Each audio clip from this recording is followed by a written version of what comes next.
क्या आपने कभी सोचा है कि अगर यीशु मसीह सच में जिंदा हैं और हमारे साथ हैं, तो फिर चर्चों में तेल और पानी क्यों बेचा या इस्तेमाल किया जाता है, खासकर जब ये चीजें लाखों में बिक रही हों और चर्च के बाहर लाइनें लगी हों?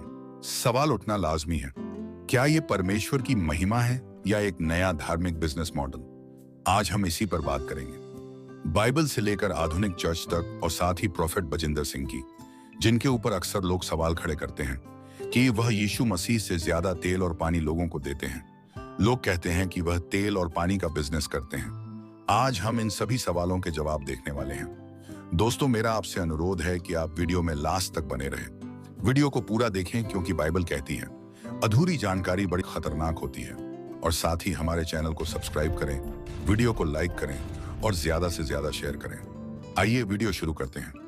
दोस्तों, तेल और पानी का इस्तेमाल बाइबल में कोई नया या अनोखा कॉन्सेप्ट नहीं है।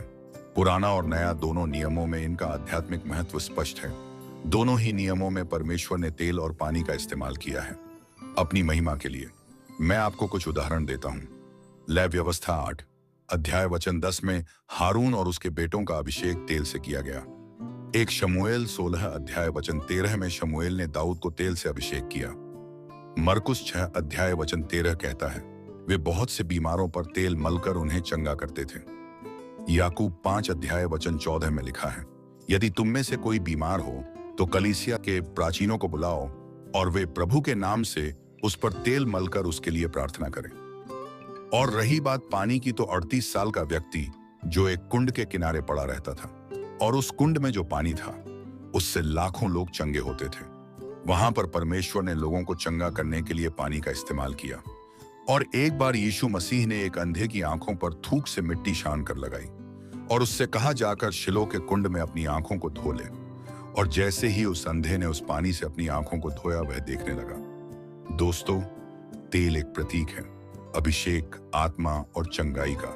वैसे ही पानी भी एक प्रतीक है शुद्धिकरण और जीवन का। तो सवाल यह नहीं है कि तेल और पानी बाइबल में है या नहीं, बल्कि सवाल यह है कि आज इनका इस्तेमाल किस मंशा से हो रहा है। अब बात करते हैं प्रोफेट बजिंदर सिंह की, जिनके चर्च में तेल और पानी का इस्तेमाल व्यापक पैमाने पर होता है।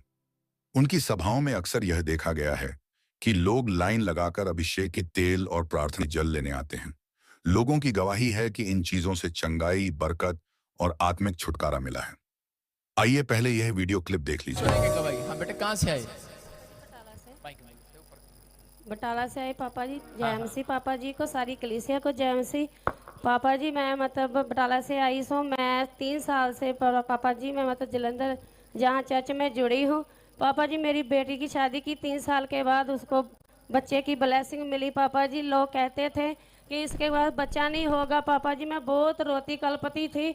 मेरी बेटी भी कलपती थी। जहाँ चर्च में आती थी तो लोगों के तरफ देखती रहती थी कि सबको ब्लेसिंग मिलती है। किसी दिन मेरे को भी ब्लेसिंग मिली। पापा जी, मेरी बेटी जहाँ पे आई तो पापा जी मैंने उसे बोला तुम भी आया कर, तो वाटर और ऑयल लगाया तो पापा जी मेरे को बच्चे की ब्लेसिंग मेरी बेटी को मिली। आपने दोस्तों, यह बहन अपने मुंह से बता रही है कि इसने अनॉइंटिंग ऑयल और वाटर का इस्तेमाल किया, जिससे इसकी बेटी को प्रभु ने आशीष दिया। तो क्या यह सब सिर्फ एक दिखावा है या फिर वास्तव में कुछ ऐसा हो रहा है जो बाइबल के अनुरूप है? यहां सवाल उठता है, क्या इन चीजों को बेचना सही है? क्या यीशु ने कभी कहा कि चंगाई के लिए पैसे लो? प्रेरितों अध्याय 8 में शमौन ने जब पवित्र आत्मा के वरदान को खरीदना चाहा, तो पतरस ने डांटते हुए कहा, तेरा पैसा तेरे साथ नाश हो। पर क्या हर चीज जो पैसे से मिलती है वो गलत है? चर्च चलाने, समाज सेवा, अनाथ आश्रम, मीडिया मिनिस्ट्री, इन सब के लिए संसाधन चाहिए। अगर कोई सेवक इन संसाधनों का उपयोग प्रभु की महिमा के लिए करता है, तो क्या उसे व्यापार कहेंगे? दोस्तों, यहां फर्क आता है मंशा का। अगर कोई सेवक सिर्फ पैसे कमाने के लिए चीजें बेच रहा है तो यह गलत है। लेकिन अगर वही चीज प्रभु के वचन और चंगाई को फैलाने का जरिया बन रही हो और उससे मिली आय से जरूरतमंदों की मदद हो रही हो, तो क्या हमें उतनी जल्दी जज करना चाहिए? ध्यान दीजिए, मत्ती 7 अध्याय वचन 1 में लिखा है, दूसरों पर न्याय मत करो ताकि तुम पर भी न्याय न किया जाए। सवाल यह नहीं है कि पैसा आ रहा है या नहीं, सवाल यह है कि उस पैसे का उपयोग कैसे हो रहा है। अगर तेल और पानी का उपयोग बाइबल के अनुरूप हो रहा है, चंगाई, प्रार्थना और आत्मिक उपयोग के लिए तो यह गलत नहीं कहा जा सकता। अगर उनसे किसी को लाभ पहुंच रहा है और प्रभु की महिमा हो रही है तो उसकी आलोचना नहीं होनी चाहिए। लेकिन अगर ये चीजें सिर्फ पैसे कमाने का जरिया बन जाएं, तब जरूर आत्मनिरीक्षण होना चाहिए। लेकिन क्या भारत ही एकमात्र देश है जहां ऐसा हो रहा है? क्या विदेशों में चर्च इन माध्यमों को उपयोग करते हैं? और क्या आलोचना सिर्फ बजिंदर सिंह पर ही केंद्रित है या यह हर उस सेवक पर उठती है जो भीड़ को आकर्षित करता है? चलिए अब बात करते हैं इन पहलुओं की। अफ्रीका, अमेरिका और कोरिया जैसे देशों में तेल, जल और वस्त्रों को अभिषेक करके उनके जरिए चंगाई और आत्मिक अनुभवों की गवाही दी जाती है। आइए कुछ देशों के उदाहरण मैं आपको देता हूं।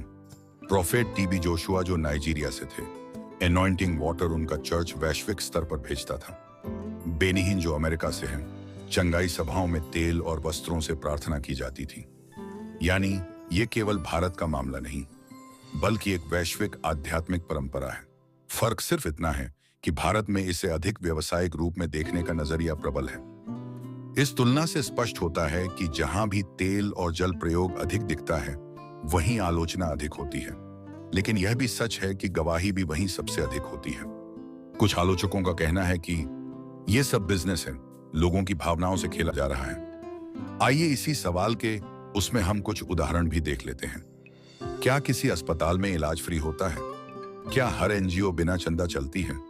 सेवकाई भी एक मिशन है और मिशन संसाधनों से चलता है। हाँ, हम इस बात को मानते हैं कि बाइबल में कहीं नहीं लिखा कि तेल पानी बेचा जाए या प्रभु की आशीष को बेचा जाए। लेकिन दोस्तों, बाइबल में तेल पानी का उपयोग बार बार दिखाया गया है, विशेषकर तेल का। बेचने की बात बाइबल में नहीं है, लेकिन वितरण का उद्देश्य ही महत्वपूर्ण है। क्या आप ये जानने की कोशिश कर रहे हैं कि उससे क्या हो रहा है या केवल बाहरी ढांचे को देख रहे हैं? एक और लोग उम्मीद करते हैं कि सेवक सिर्फ चुपचाप सेवा करें, लेकिन अगर वे हजारों लोगों की मदद कर रहे हैं तो क्या उन्हें साधनों की जरूरत नहीं? सोशल मीडिया पर हर चीज को एक एंगल से देखना आम है, लेकिन आत्मिक बातें केवल आंखों से नहीं, आत्मा से समझी जाती हैं। यहां बात आती है दिल की मंशा की। क्या उन्होंने कभी चंगाई को व्यापार बना दिया? उनके चर्च में तेल और जल फ्री भी बांटा गया है। कई बार उन्होंने सार्वजनिक रूप से यह कहा है कि चंगाई परमेश्वर देता है, कोई वस्तु नहीं। उन्होंने यह भी कहा कि यह सब विश्वास का माध्यम है, ना कि जादू। बाइबल में लिखा है, तुम पहले परमेश्वर के राज्य और उसकी धार्मिकता को ढूंढो तो ये सब वस्तुएं तुम्हें मिल जाएंगी। यह आयत याद दिलाती है कि चीजें जरूरी हो सकती हैं, लेकिन प्राथमिकता आत्मिक होनी चाहिए। तेल और जल सिर्फ साधन हैं। अगर वे हमें परमेश्वर के करीब लाते हैं तो वे सही हैं।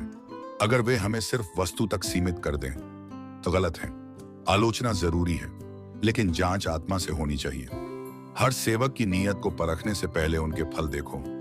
बजिंदर सिंह जैसे सेवकों ने लाखों लोगों को आत्मिक रूप से उठाया है। उनकी मंशा को पूरे तथ्यों से समझें। और दोस्तों, लास्ट में मैं आपसे कहना चाहता हूं, यीशु मसीह आज भी चंगाई देते हैं।